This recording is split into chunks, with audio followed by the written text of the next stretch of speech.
Good evening. My name is still Hunter Lightman, and I'm still here to give the final negative rebuttal of this round.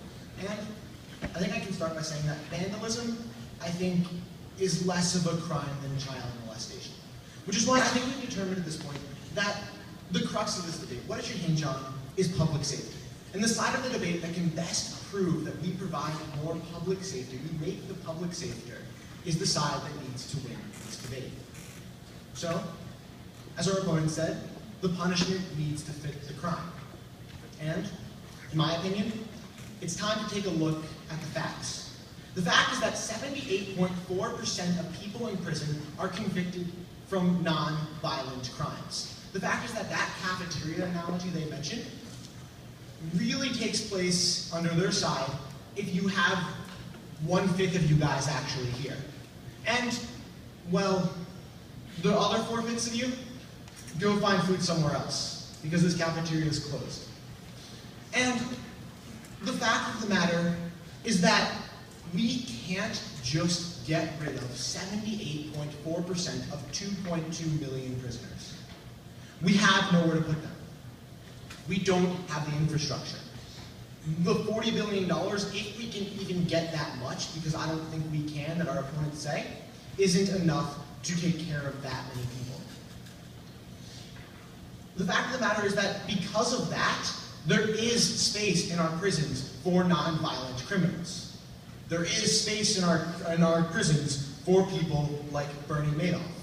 One, because we like to value as Americans this idea of justice. We think that punishing someone for their crime, such as, for example, like our opponent said, giving them a punishment that fits the crime, is important. And Bernie Madoff needs a punishment that fits the crime. And house arrest in a nice cushioned house, or taking away some of his money, which he has a lot of, isn't really enough of a punishment. But it goes further than that, because there's more non-violent criminals that we have to take care of. There's people guilty of child molestation. There's people guilty of child pornography. And this is only the tip of the iceberg. These are the clear examples. These are the examples of people who have committed non-violent crimes that negative things have to go to prison.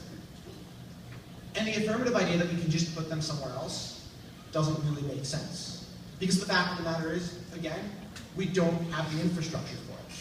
So if you want to worry about public safety, and I think that's what we've got to worry about right now, then you've got to actually present a plan, a reasonable way of going about taking care of this 78.4% of 2.2 million people.